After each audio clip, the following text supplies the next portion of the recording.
अक्सर सोज या शूज से आने वाली नागवारा स्मेल है ना, वो किसी को भी पसंद नहीं होती। इसके लिए बहुत ही ज़बरदस्त चीज़ें हैं जो आप लोग के साथ शेयर कर रही हूँ। ऐसी टिप्स हैं जिससे आपकी सोक से कभी भी स्मेल नहीं आएगी, आपके पाँव से भी खुशबू आएगी। बिस्मिल्लाहिर्रहमानिर्रहीम। अस्सलाम वालेकुम व्यूअर्स, कैसे हैं आप सब? उम्मीद करती हूँ सब खैरियत से होंगे। सर्दी के मौसम में सबसे ज़्यादा मसला इसी चीज़ का होता है कि जब हम किसी के पास बैठते हैं, शूज़ उतारते हैं तो हमें ना स्मेल आती है। हमें शर्म भी आती है इस चीज़ से कि अगर हम सॉक्स उतारेंगे, शूज़ उतारेंगे तो अक्सर ऐसे होता है जब हम सॉक्स उतारते हैं, शूज़ उतारते हैं, हम सोचते हैं जो पास बैठा शख्स है उसका क्या हाल होगा। कुछ लोग तो इस स्मेल से बेहोश भी हो जाते हैं। मजाक कर रही हूँ, बेहोश नहीं होते, पर अक्सर लोगों का दिल खराब होने लग जाता है, वॉमिट भी हो जाती है। ऐसी नागवारा स्मेल होती है जो सॉक्स में से आती है। आपने सबसे पहले पता है क्या करना है, अपनी सॉक्स को ना डेली वॉश करना है और डेली चेंज करना है। डेली एक ही सॉक्स नहीं पहननी। जब पाँव में से स्मेल आती है ना, उसकी मेन वजह होती है पाँव में पसीना आता है, शूज गीले होते हैं। आपने शूज को गीले नहीं रखना।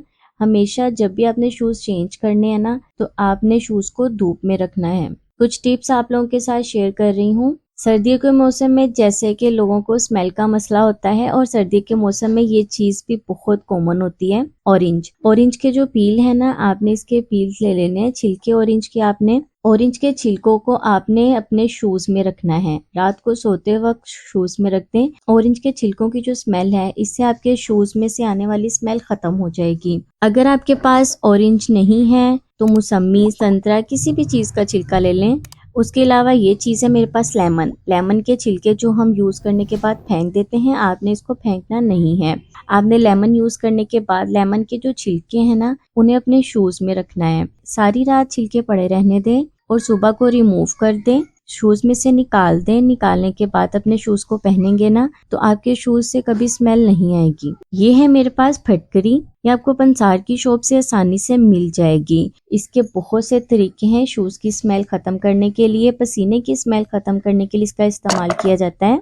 अगर आपके पाँव में बहुत ज्यादा स्मेल आती है, सॉक्स की स्मेल आती है, आपने करना ये है कि फटकरी का ना पाउडर बना लेना है। इस पाउडर को आपने पानी में, टब में, नीम गर्म टब में आपने डाल के ना थोड़ा सा अपने पाँव को 10 से 15 मिनट भिगो कर रखें। हफ्ते में 3 बार ये अमल करेंगे ना, तो आपके पाँव से स्मेल आनी खत्म हो जाएगी। इसके अलावा फटकरी का जो पाउडर है वो आप अपने शूज में भी डाल दें। सॉक्स पहनने से पहले उसे रिमूव कर दें और सॉक्स पहन के अपने शूज को यूज करें। आपके सॉक्स से, आपके पाँव से कभी भी स्मेल नहीं आएगी, बल्कि बहुत अच्छी खुशबू आएगी। मेरे पास ये है मीठा सोडा। मीठा सोडा है ना, मीठे सोडे में एंटीबैक्टीरियल प्रॉपर्टीज पाई जाती हैं। आप थोड़ा सा मीठा सोडा अपने शूज में छिड़क दें पाउडर की तरह। उसके बाद सुबह को उठ के रिमूव कर दें और सॉक्स पहन लें। कभी भी आपके पाँव से स्मेल नहीं आएगी। शूज और सॉक्स की स्मेल को रिमूव करने की बहुत ही आसान टिप्स हैं जो आप लोगों के साथ शेयर की हैं। उम्मीद करती हूँ ये टिप्स आप फॉलो करेंगे ना, तो आपके शूज में से, आपके पाँव में से कभी भी स्मेल नहीं आएगी। चैनल पर नए हैं, पहली बार देख रहे हैं, तो चैनल को सब्सक्राइब कर लें और सब्सक्राइब करने के बाद बेल आइकन को जरूर दबा दें ताकि मेरी मज़ीद वीडियो आप लोगों से मिस ना हो। और वीडियो को लाइक कर दिया करें, ये आपकी तरफ से हमारे लिए प्यार होता है। जब आप वीडियो को लाइक करते हैं ना, तो हमें दिल से खुशी होती है। और दूसरों के साथ जरूर शेयर करें। अगर किसी को भी मसला है तो आपकी वजह से ये मसला दूर हो जाएगा। सब आपको दुआएं देंगे और मुझे भी आप दुआओं में याद रखें। मैं हाजिर होंगी मज़ीद रेमेडीज के साथ, मज़ीद वीडियोस के साथ। तब तक के लिए मुझे इजाजत दें। अल्लाह हाफिज।